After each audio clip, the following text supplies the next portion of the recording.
We, njoo. Njoo. Njoo.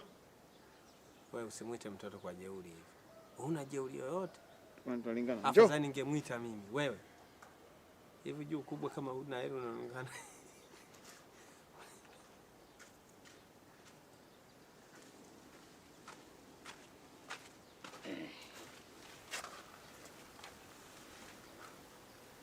Shikamo.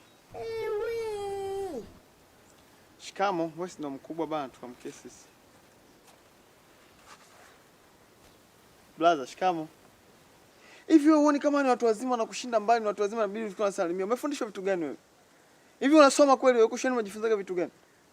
Unashindwa kuona ni watu wazima leo kaa hapa lazima fikao nasalimia. Unataka sasa tukusalimia. Haya itika, shikamo. Katoto kana dharau, majivuno, mikogo, sijui kameshaambiwa hatuna hera basi kantuangalia jicho la mwewe. Wewe. Akatuletea maji ya kunywa. Tumekaa tunatuangalia. Hivi wewe alifundishwa tabia mbaya nani? Mwamkie huyo katuletee maji ya kunywa. Amkia mara moja.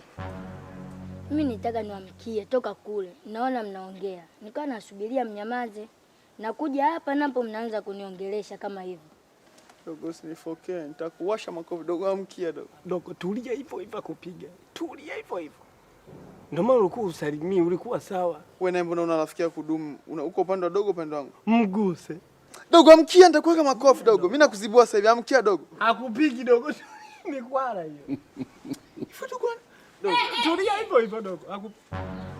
Kwa nini umemkuda mwanangu hivyo? Josele.